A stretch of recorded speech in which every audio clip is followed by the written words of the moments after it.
சிறகடிக்க ஆசை சீரியலில் இனி என்ன நடக்க போகுது அப்படின்னு தான் பார்க்க போகிறோம். முத்து ரொம்பவே சந்தோஷமாக இருக்கார். ஒரு வழியாக மீனா நகையை வந்து எங்கே போச்சு, ஏது போச்சு, யார் எடுத்தா அப்படின்னு சொல்லி அதை கண்டும் முடிச்சிட்டோம். அந்த நகையும் திருப்பி வாங்கிட்டோம், ஒன்றும் பிரச்சனை இல்லை அப்படின்னு சொல்லி ரொம்பவே சந்தோஷமாக இருக்கார். இதை பார்த்து செல்வம் கேட்குறாரு, டேய் முத்து, ரொம்ப சந்தோஷமாக இருக்க, ஏதோ ஒரு நகையை வந்து மீனா நகையை வந்து காணலை, கவரிங் அப்படி இப்படின்னு சொல்லி என்னாச்சு அப்படிங்கிறாங்க. ஒன்றும்லடா, எங்கள் அண்ணன் வீணாக போனோம் ஒருத்தன் கிடக்காமலாம் மூத்தவன் அப்படிங்கிறாங்க. ஆமாம், அவன் தான் அதை எடுத்துகிட்டு போயிருக்கான், எங்கள் அம்மாட்ட வாங்கிட்டு போயிருப்பான் போல். அதை வாங்கி அவன் கடைக்கு ஏதோ ரொட்டேஷனுக்கு வந்துட்டு விற்றுட்டான் போல். விற்றுட்டு அதே மாதிரி கவரிங் வாங்கி கொண்டு வீட்டில் வச்சுருக்கான். என்ன, எங்கள் பாட்டிக்கு 80வது பிறந்தநாள் வந்துச்சு பாரு, நீ கூப்பிடவே இல்லைடா அப்படிங்கிறாங்க.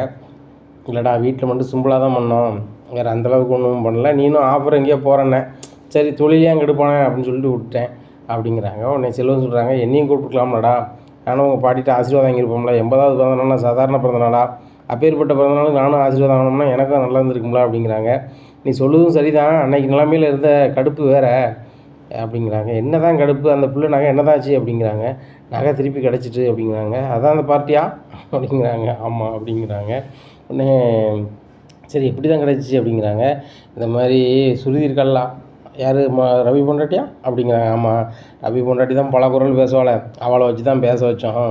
நானும் ரவியும் பேசிட்டா, சூப்பராக பேசிட்டா. எந்த நகைக்கடையில் அவன் தான் முதல்ல அந்த நகையை எடுத்துருப்பான்னு எனக்கு தோணுச்சு. தோணுன்னொன்னே ரவிகிட்ட சொன்னேன், ரவி அவன் எடுத்துருக்க மாட்டான் அப்படின்னு சொன்னான். இருந்தாலும் அவன் பொண்டாட்டி வச்சு இப்படி பேசுவான்பா அப்படின்னு சொன்னேன்.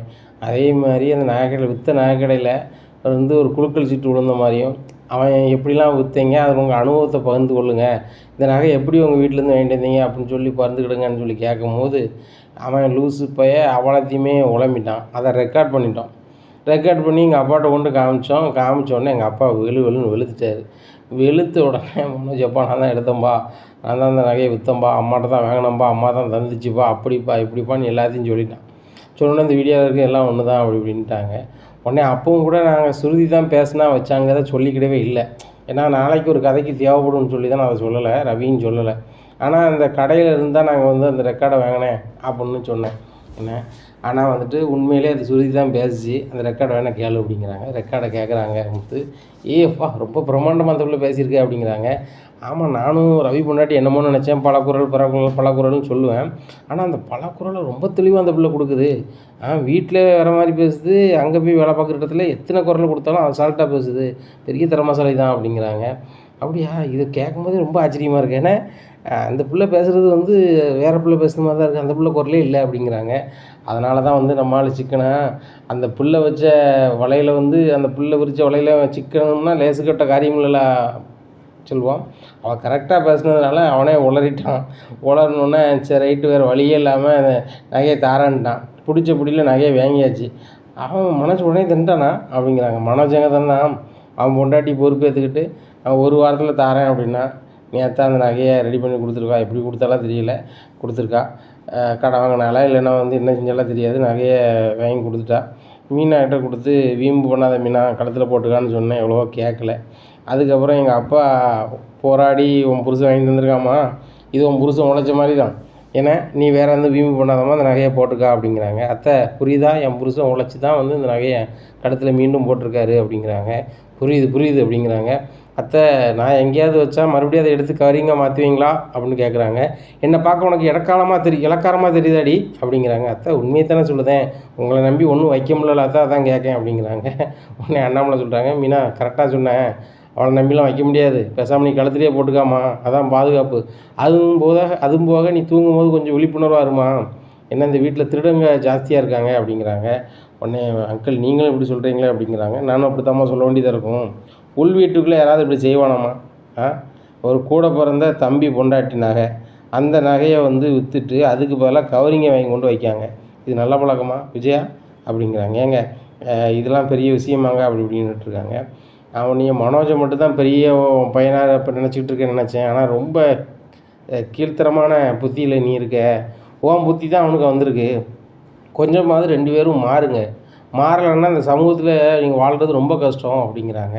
உடனே மனோஜ் சொல்கிறாங்க, எப்போ ஆத்திர அவசரத்துக்கு தான் எடுத்தோம்பா, மற்றபடி இதை வந்து நான் வாங்கி வச்சிடலான்னு தான் நினச்சேன் அப்படிங்கிறாங்க. நீ தானே கண்டிப்பாக வாங்கி வைப்ப, உங்கள் அம்மா வந்து அது கவரிங் நகை மீனா வீட்டிலேருந்து வாங்கிட்டு வரும்போதே அது இதே மாதிரி தான் இருந்துச்சா அப்படி இப்படின்னு கேட்கும்போது, ஆமாப்பா நான் பார்க்கும்போது இப்படியே தான் இருந்துச்சு, அது கவரிங் மாதிரியே தான் அன்றைக்கே நினச்சேன் அப்படின்னு சொல்லுதியே, இப்பேற்பட்டவன் நீ என்னெல்லாம் செய்ய தயாராக இருப்ப? அப்படி இப்படின்னு சொல்லிட்டு எங்கள் அப்பா அதையும் கேட்டுட்டார். கேட்டோன்னே அவனுக்கு மூச்சே விட முடியல. அப்படி ஒரு மாதிரி ஆகிட்டான். அவன் பொண்டாட்டி நகையை கொடுத்துட்டான். என்ன ஒன்றும் பிரச்சனை இல்லை. இப்படியா இருக்கும்போது ஃபோன் வருது. இந்த மாதிரி வந்து ஃபாரின்ஸ் ஒரு 10 பேர் வந்திருக்குறாங்க. அவங்களுக்கு வந்து இந்தியா பூரா சுற்றி காமிக்கிறோம். நீங்கள் வந்து அவங்களுக்கு கார் ஓட்ட போகலாமா? கார் வந்து வேறு கார் அவங்களே ரெடி பண்ணிடுவாங்க. ஒரு நாளைக்கு சம்பளம் அவங்களுக்கு வந்துட்டு 10,000 தருவாங்க. அவங்க எங்கே போகணுன்னு சொல்கிறாங்களோ அங்கெல்லாம் போகணும் அப்படிங்கிறாங்க. உடனே இந்தியா ஃபுல்லும் சுற்றணுமா அப்படிங்கிறாங்க. இந்தியா ஃபுல்லாக சுற்றுறாங்களா சுற்றலையோ, அவங்க எங்கே போக சொல்கிறாங்களோ அங்கே போகணும். அவங்களுக்கு வந்து தினச்சம்பளம் 10,000 தந்துடுவாங்க. அதே மாதிரி வெளியூர் அப்படின்னா அங்கேயே அவங்களுடைய ட்ராவல் முடியுது அப்படின்னு சொன்னால் அவங்களுக்கு ஃப்ளைட் டிக்கெட் எடுத்து வந்துடுவாங்க. நீங்கள் வீட்டுக்கு வந்துடலாம். அவங்க ஃபாரின்லேருந்து வந்திருக்காங்க தம்பி அப்படி இப்படிங்கிறாங்க. அப்படியாண்ணே சரி சார், எத்தனை பேர் வேணும் அப்படிங்கிறாங்க. ஒரு 3 டிரைவர் வேணும். நீ ஒரு டிரைவராக இரு தம்பி, இன்னும் 2 பேர் நல்ல பசங்களாம் ரெடி பண்ணுங்க அப்படிங்கிறாங்க. செல்லும் சூப்பர் ஆஃபர் வந்திருக்கு போகலாமா அப்படிங்கிறாங்க. என்ன எங்கே அப்படிங்கிறாங்க. ஃபாரின்லேருந்து வந்திருக்காங்களாம், டூரிஸ்ட் வந்திருக்காங்களாம். அவங்கள வந்து இந்தியாவில் ஒரு சில இடத்துல அவங்க சொல்லுவாங்களாம், அங்கே நம்ம கொண்டு போய் காமிக்கணுமா. அவங்க அந்த இடத்துல கொண்டு விட்டா போதும் அவங்க பார்த்துப்பாங்களாம். கார் வந்து நம்ம பேசுகிறாருல, அவரே சொந்த கார் வச்சுருக்காரு, அவரே கார் கொடுத்துடுவார். ஒரு 3 டிரைவர் வேணுங்கிறாரு, அவர்கிட்ட 3 கார் இருக்கான். அவளுக்கு ஆல் இண்டியா பெர்மிட் வச்சுருக்காரு, எங்கேனாலும் போகலாமா. சரியா, அதனால் நம்ம கொண்டு விட்டுட்டு நம்ம பாட்டில் இருக்க வேண்டியதான். தினம் 10,000 சம்பளம். சரிங்களா, அவங்க கிட்டத்தட்ட அவங்க 6 மாதம் டூரிஸ்ட் விசாவில் வந்திருக்காங்களாம். ஒரு 3 மாதமாவது அவங்க அங்கங்கே சுற்றுவாங்களாம். 3 மாதம் என்ன ஆச்சு அப்படிங்கிறாங்க. முத்து பயங்கரமான வருமானமாச்சே, ஒரு நாளைக்கு 10,000ன்னா மாதம் 3 லட்ச ரூபா ஆச்சே அப்படிங்கிறாங்க. ஆமாம் 3 மாதம் என்ன 9 லட்ச ரூபா ஆச்சு. 2 லட்ச ரூபா செலவு பண்ணாலும் 7 லட்ச ரூபா நமக்கு மிச்சப்படும்ல அப்படிங்கிறாங்க. அதுவும் சரி தான், பொண்டாட்டிகிட்ட சொல்லணும்ல, சொல்லிட்டு கிளம்புவோமா அப்படிங்கிறாங்க. என்னைக்கு ஏதுன்னு கேட்டியா அப்படிங்கிறாங்க. நாளைக்கே கூப்பிடுதாங்க, போயிடலாமா அப்படிங்கிறாங்க. உடனே போயிடலாம் முத்து, நம்ம போயிடுவோம் அப்படி இப்படிங்கிறாங்க. உடனே மீனாக்கிட்ட வந்து கேட்குறாங்க. மீனா, இந்த மாதிரி ஒரு ஆஃபர் இருக்குது, வெளியூர் போகலாமா அப்படிங்கிறாங்க. ஏங்க வெளியூர் போய் தான் சம்பாதிக்கணுமா அப்படி இப்படிங்கிறாங்க. மீனா, செம ஆஃபர் இது, ஃபாரின்லேருந்து டூரிஸ்ட் வந்திருக்காங்க. அவங்கள வந்துட்டு எங்கே போகணுங்கிறாங்களோ சுற்றி பார்த்துட்டு அவங்களுடைய ரூமில் தங்க வேண்டியதான். ஒரு நாளைக்கு 10,000 சம்பளம் கொடுக்குறாங்க, செலவு எல்லாம் போக. ஏன்னா இது யார் தருவா? காரு அவங்க காரு, தாரவங்க காரு. சரியா, நம்ம டிரைவராக மட்டும் தான் இருக்க போகிறோம். அது போக சாப்பாடுலேருந்து எல்லாமே ஃப்ரீ, ஒன்றும் பிரச்சனை இல்லை அப்படி இப்படிங்கிறாங்க. உடனே மீனா சொல்கிறாங்க, ஏங்க அவன் ஃபாரின்காரங்க அப்படின்னா வட இந்தியா போகணும், அங்கே போகணும், இங்கே போகணும்னு சொல்லுவாங்களா அப்படிங்கிறாங்க. இல்லை அவங்க தமிழ்நாட்டுக்குள்ளே தான் சுற்ற போகிறாங்க, இந்த தமிழ்நாட்டுக்குள்ளே தான் எங்கேயாவது சுற்றணும் அப்படி இப்படிங்கிறாங்க. அப்போனா ஒன்றும் இல்லை, பிரச்சனை இல்லை, போங்க, மாமாட்ட ஒரு வார்த்தை கேட்டுக்கோங்க அப்படிங்கிறாங்க. உடனே அண்ணாமலைகிட்ட கேட்குறாங்க, எப்போ அந்த மாதிரி ஃபாரின்லேருந்து வந்திருக்கிறாங்க கொஞ்சம் பேர், அவங்கள கொஞ்சம் சுற்றி காமிக்கணுமா. கார் இன்னொரு ஆள் அண்ணன் தெரிஞ்ச அண்ணன், அவர் காரையே கொடுக்குறாரு. அதுபோக நான் மட்டும் இல்லை, 3 பேர் போகிறோம். நான் செல்வன், இன்னொரு பையனும் போகிறோம். 3 பேரும் போகிறோம். தினம் 10,000 சம்பளம்ப்பா அப்படிங்கிறாங்க. உடனே மனோஜ் சொல்கிறாங்க, அவ்வளோ சம்பளத்துக்குலாம் யாருமே கூப்பிட மாட்டாங்கப்பா, வேறு எதுவும் இந்த கதைன்னு சொல்லிட்டு வேறு கதைக்கு போகிறானான்னு கேளுங்க அப்படிங்கிறாங்க. உடனே முத்து சொல்கிறாரு, உன்ன மாதிரி வந்து தில்லாலங்கடி வேலை பார்க்குற ஆள் நான் கிடையாது. எங்கள் அப்பாட்டையும் எங்கள் அம்மாட்டையும் எங்கள் அப்பாட்டையும் என் பொண்டாட்டியும் உள்ளதை சொல்லிட்டு தான் போவேன் அப்படிங்கிறாங்க. உடனே நல்லா சொல்லிட்டு போவேன், இது மாதிரிலாம் யாருமே வாடகை கூட மாட்டாங்க, ஏன் டிரைவர்னு யாருமே இல்லையா அப்படிங்கிறாங்க. டேய் மைண்டில் ஏற்றிக்க, நம்பிக்கையான எப்படி நம்பிக்கையான ஆளை தான் கூப்பிட்றாங்க, உன்ன மாதிரி திருட்டு போய் டிரைவராக கூப்பிடல அவங்க அப்படிங்கிறாங்க. இதை கேட்டோன்னா மனோஜப்பா பாருங்கப்பா என்னெல்லாம் பேசுகிறான் அப்படிங்கிறாங்க. அவன் என்ன தப்பாக பேசிட்டான், நீ பண்ணது தானே பேசுகிறான், நீ ஒழுங்காக இருந்தால் அவன் பேச போகிறானா, அதுக்கெல்லாம் வாய்ப்பு நீ தானே கொடுக்க. அவன் பாட்டில் அவன் டிரைவர் தொழிலுக்கு போகிறான், அவன் வாயை பற்றிட்டு இருக்க வேண்டியதானே. அவன் வந்து 10,000 சம்பளத்துக்கு போகிறான், வெறும் 10 ரூபாய்க்கு போகிறான், அவனை சார்ந்தது. அவன் பொண்டாட்டிட்டு நான் போயிட்டு வரேன், பெற்ற தாவப்பண்ட போயிட்டு வராங்க, ஏன்னா நான் போயிட்டு வாப்பான்னு சொல்ல போகிறேன், பொண்டாட்டியும் பார்த்து போயிட்டு வாங்க போகிறான், முடிஞ்சு போச்சு. இடையில நீ அண்ணன் தம்பி கவனமாக போங்கிறத மட்டும் நீ சொல்லிக்கிடணும் இல்லைங்கிட்டா. தேவையில்லாமல் ஒருத்தனை குறைச்சி பேசுகிறது வைக்கிறதுலாம் லாய்க்கக்கூடாது. நீ பெரிய ஃபர்னிச்சர் கடை தான் நடத்துத, மாதம் எத்தனை லட்ச ரூபா லாபத்தை அந்த வீட்டில் கொண்டு கொடுத்துட்ட, இல்லைன்னா நீ எத்தனை லட்ச ரூபா லாபத்தை நீ பார்த்துட்ட. உங்கள் மாமாட்ட 30 லட்ச ரூபா பணத்தை வாங்கி நீ தொழில் பண்ணி தான் வைக்கணும்னு சொல்லுதியப்பா, ஏதாவது ஒரு லாபத்தை கொண்டு வந்திருக்கேன் வச்சுருக்கேன்னு சொல்லியிருக்கியா. ஒரு நாள் 1 லட்ச ரூபாயை லாபம் சம்பாதிச்சார் என் வீட்டுக்காரு அப்படின்னு வந்து ரோகிணி சொன்னான். அதுக்கப்புறம் தான் தெரியுது வீட்டில் உள்ள நகையை விற்ற பணத்தில் மிச்சமுங்க. இப்பேற்பட்ட வேலையை தானே நீ பார்க்க அப்படிங்கிறாங்க. உடனே முத்து சொல்கிறாரு, ஏழை இதெல்லாம் உனக்கு தேவையா, அப்பாட்ட தேவையில்லாமே வாங்கி கட்டிகிட்டு இருக்க, அப்பாவுக்கு உடம்பு சரியில்லை, அப்பாவை எனர்ஜியை வேஸ்ட் பண்ணிகிட்டு இருக்காத சரியா. பிறகு நான் வேலைக்கு போகாமல் இருந்தோம்னா உனக்கு நான் கவுண்டர் கொடுத்து பேசிகிட்டு இருப்பேன். நான் பிஸி, 3 மாதம் நான் பிஸி சரியா. அது போக மீனாவை அந்த வேலை செய்ய சொல்லு, செய்யுங்க இந்த வேலை செய்யுங்கன்னு சொன்னால் நல்லாவே இருக்காது அப்படிங்கிறாங்க. மீனா, நான் அவன்கிட்ட சொல்கிறது தான், நாளைக்கு நான் வண்டிக்கு போகிறேன்னு வச்சுக்கோ, எங்கள் அம்மாவோ யாரோ அந்த வேலை செய்ய இந்த வேலை செய்யணும் நீ செய்யக்கூடாது சரியா. அப்பாவுக்கு என்ன வேலைனாலும் செய், ஒன்றும் பிரச்சனை கிடையாது. ஆனால் அவங்களுக்கு ஆவரேஜாக காலையில் நீ சோறு பொங்கலாம், சோத்தை பொங்கி வச்சிரு ஏன்னா நைட்டுக்கு ஒரு தோசையோ இட்லியோ சுட்டு வச்சிரு, அவ்வளோதான். அதுக்கு இடையில அதை எனக்கு ஜூஸு போட்டுதா, இல்லை அதை இதை செய்யணும் செய்ய வேண்டிய அவசியம் உனக்கு இல்லை. சரியா? உன் நகையை திருடிட்டு அதை வந்து மறைக்கிறதுக்கு உன்னை எப்படிலாம் சுத்த விட்டாங்கன்னு உனக்கு அந்த வலியும் வேதனையும் தெரியணும். சரியா? உன் வீட்டில் போட்ட நகை, உன் மாமனார் போட்ட நகை, உங்கள் பாட்டி போட்ட நகை, அந்த நகையை கவரிங்னு சொல்லி வாங்கி வச்சவங்க தான் எங்கள் அம்மாவும் மனோஜும். அவங்க சொல்லுதாங்கன்னு எதையாவது செஞ்சுக்கிட்டு இருந்தா அப்படின்னா உனக்கு சொரணை இல்லைன்னு தான் அர்த்தம், பார்த்துக்கா அப்படிங்கிறாங்க. ஏங்க எனக்கும் சொரணை இருக்குங்க. நானும் விழுந்து செஞ்சுக்கிட்டு இருந்தேன். என்னைக்கு எங்கள் வீட்டில் எங்கள் அப்பா வந்து ட்ரெயின் முன்னாடி விழுந்ததுனால தான் எனக்கு கல்யாணம் ஆச்சு. நீங்கள் வீட்டிலேருந்தே கொண்டு வரும்போது கவரிங் நகை தான் கொண்டு வந்திருப்பேன், நீங்களாம் ஒரு குடும்பமா அப்படி இப்படின்னு என்னைக்கு அத்தை பேசினாங்களோ அன்னைக்கு நான் என்ன நிலமையில எங்கள் அத்தை மனசில் இருக்குங்க ஃபுல் அண்ட் ஃபுல்லாக புரிஞ்சுக்கிட்டேன். அதுபோக எல்லாருக்கும் நான் செய்ய வேண்டிய வேலைக்காரிகள் இல்லைங்க. நான் வந்து மாமாவுக்கு என்ன உபகாரம் செய்யணுமோ நான் செஞ்சுருவேன், மற்றவங்களுக்கு அப்படி தான் அப்படின்ட்டாங்க. மீனா இப்படி இருந்தால் ரொம்ப சூப்பரு. நானும் வந்துட்டு மீனா ஒரு 3 மாதம் ஓட்டணும்னு வச்சுக்கோ, எப்படியும் ஒரு 9 லட்ச ரூபா கைக்கு வரும். 9 லட்ச ரூபாங்கிற இடத்துல 1 லட்ச ரூபா செலவு பண்ணாலும் 8 லட்ச ரூபாயை மிச்சம் பண்ணி வீட்டுக்கு கொண்டு வரேன். ஏன்னா இந்த வீட்லேயும் நம்மளால் முன்னேற முடியாது, வைக்க முடியாதுன்னு சொல்லுதாங்க. இந்த 8 லட்ச ரூபா வச்சு நம்ம ஏதாவது தொழில் பண்ணுவோம். இல்லையா இன்னும் 2 காரை நம்ம வாங்கி விடுவோம், அது பாட்டில் ட்ராவலர்ஸ் மாதிரி ஓடட்டும், வைக்கட்டும் அப்படிங்கிறாங்க. சூப்பருங்க அப்படிங்கிறாங்க. என்ன முத்து, நீ பேசும்போது எனக்கு ரொம்ப சந்தோஷமாக இருக்குது. கண்டிப்பாக இந்த வேலைக்கு நீ போ, ஆனால் எங்கே போனாலும் கவனமாக போ. ஏன்னா ஃபாரினர்ஸுக்கு ஓட்டுறாங்க, உனக்கு இங்கிலீஷ் தெரியுமா அப்படி இப்படிங்கிறாங்க. எப்பா ஓட்ட இங்கிலீஷ் தெரியும். அது போக வந்து என் கூடயே ஒரு ஆள் வராராம், அவருக்கு கைடு போல், அவங்க எல்லா இடத்தையும் சுற்றி காமிப்பார். அவருக்கு ஃபுல் அண்ட் ஃபுல்லாக தமிழும் தெரியுமா இங்கிலீஷும் தெரியுமா அப்படிங்கிறாங்க. அப்படியா, அப்போ ரொம்ப சூப்பரு, சரி பார்த்து போய்ட்டு வாப்பா அப்படிங்கிறாங்க. உடனே சரிப்பா நாளைக்கு போகணும்ல, இன்றைக்கி எல்லாம் தயார் பண்ணுறோம்பா அப்படின்னு சொல்லிட்டு எல்லாத்தையுமே தயார் பண்ணுறாங்க. ட்ரெஸ்ஸு எல்லாத்தையுமே தயார் பண்ணுறாங்க. மீனா சொல்கிறாங்க, ஏன்னா எங்கே போனாலும் கவனமாக போங்க வாங்க, அதுபோக போகிற இடத்துல குடிச்சிடாதங்க அப்படிங்கிறாங்க. மீனா, நான் போகிறது வந்து தமிழ்நாட்டில் கடக்கோடி பகுதியிலேருந்து வடக்கு தெற்கன் எல்லா பக்கமும் போகணும், அவங்க எங்கே போக சொல்கிறாங்களோ அங்கே.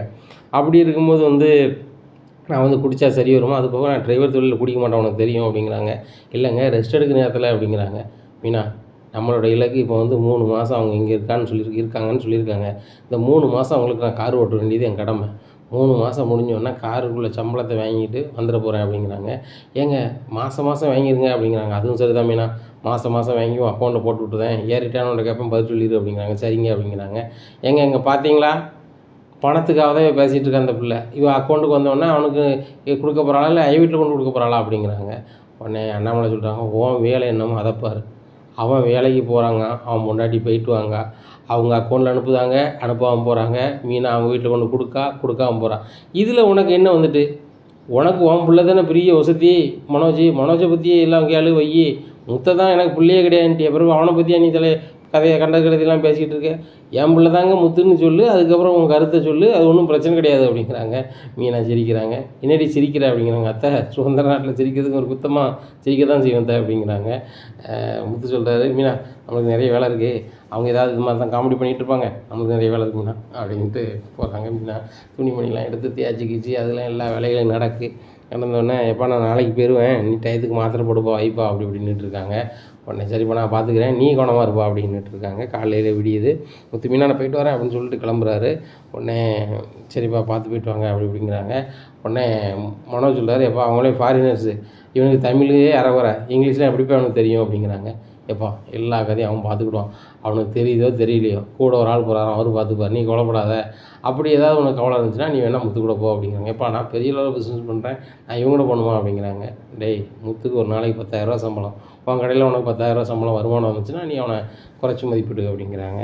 இல்லைப்பா இன்றைக்கி வேணால் வந்து ஒரு நாள் உனக்கு வருமானம் வரலாம், எனக்கு நிரந்தர வருமானம்ப்பா அப்படிங்கிறாங்க. சரி விட்றா, அண்ணன் தம்பிகிட்ட நான் பெரிய ஆள் நீ பெரிய ஆள்னு பேசிக்கிட்டு இருந்தால் அது சரி வராது, அந்த பழக்கங்களும் சரியான பழக்கம் கிடையாது. விஜயாக்கிட்டேருந்து அந்த பழக்கத்தை நீ கையில் எடுத்துக்கிட்டு நீ வந்து இப்படி பேசிக்கிட்டு இருக்க. அவள் தான் சொல்லுவாள், என் பிள்ளை மனோஜ் தான் பெரிய ஆள், மற்ற 2 பசங்களும் வந்து ஈக்குவல் கிடையாது அப்படின்பா. அதை மாதிரி தான் நீயும் பேசிக்கிட்டு இருக்க. அவன் வந்து தன்னம்பிக்கையாக உழைச்சி முன்னேறணுன்ட்டு போகிறான், முன்னேறட்டும் அப்படிங்கிறாங்க. அதே மாதிரி முத்து வந்து 2 நாளில் வந்துடுவான் பாருமா அப்படி இப்படின்னு சொல்லிக்கிட்டு இருக்காங்க விஜயாவை. ஆமாடா இவனும் ஓவராக பண்ணிகிட்ருக்கான் பாரு, அந்த ஃபாரினர்ஸ் வந்து எதாவது குறை சொல்லிட்டு அனுப்பிட போகிறாங்க பாரு, இவன்ட்ட டீசெண்டாக பேசையும் தெரியாது, ட்ரெஸ் பண்ணியும் தெரியாது அப்படி இப்படின்னு சொல்லி சிரிச்சிக்கிட்டு இருக்காங்க. உடனே ரோகிணி சொல்கிறாங்க, ஆண்டி நீங்கள் 100% உண்மையை சொல்லிட்டீங்க, முத்து கொண்டு போனது 2 ட்ரெஸ்ஸோ 3 ட்ரெஸ்ஸு, அந்த ட்ரெஸ்ஸை மாற்றி போடுவாங்க, ஃபாரினர்ஸுக்கெலாம் பிடிக்காது, அவங்க நீட்டாக இருக்கணும்னு நினைப்பாங்க. இதில் வந்து உடனே ஃபோன் அனுப்ப போகிறாங்க, 20,000 30,000 வீட்டுக்கு வர போகிறாரு, சீன் ஓவர், அதை ஒரு 10 நாள் செலவு பண்ண போகிறாரு, அதோட முடிஞ்சதா அப்படி இப்படின்னுட்டு இருக்காங்க. உடனே முத்துக்கு மீனா ஃபோன் அடித்து கேட்குறாங்க, எங்கே வேலை பிடிச்சிக்கிட்டா அப்படிங்கிறாங்க. ஒன்றும் பிரச்சனை இல்லை மீனா. அவங்க வந்து ஃபாரினர்ஸாக இருந்தால் கூட அவங்க வந்து என்கிட்ட நல்ல அன்பாக இருக்காங்க. அவங்க எந்த ஹோட்டலில் நிற்காங்களோ அந்த ஹோட்டலில் எனக்கு சாப்பாடு வாங்கி தராங்க. அதுபோக தமிழ் பேசுகிற ஒரு நபர் இருக்கார்ல டூரிஸ்ட், அவர் கைடு வந்து சூப்பரான ஆளாக இருக்கார். அவர் நல்லா பேசுகிறாரு வைக்கிறாரு அப்படிங்கிறாங்க. முதல் நாள் சம்பளத்தை நேரத்தை தந்துட்டாங்க கையில் அப்படிங்கிறாங்க. தந்துட்டாங்களாங்க, சரி சரி சரி அப்படின்னுட்டு இருக்காங்க. இந்த சூழ்நிலையில் தினம் சம்பளத்தை கையில் கொடுத்துட்றாங்க. எங்கள் மாத சம்பளம் தானே சொன்னீங்க அப்படிங்கிறாங்க. இல்லை மீனா, நான் தான் வந்து திடீர்னு அவங்க ஊடையில் போயிட்டாங்கன்னா என்ன செய்யுது அப்படின்னு சொல்லிட்டு தினம் சம்பளத்துக்கு பேசிட்டேன் அப்படிங்கிறாங்க. வெரி குட்டுங்க அப்படிங்கிறாங்க. இந்த சூழ்நிலையில் மீனா, நான் வந்துட்டு ஒரு வாரத்துக்கு கூட கணக்கு அனுப்பிடுறேன் அப்படிங்க. சரிங்க அப்படிங்கிறாங்க. உடனே 7 நாள் வேலை பார்க்காரு. 70,000 மீனா அக்கௌண்ட்டில் அனுப்பிடுறாரு.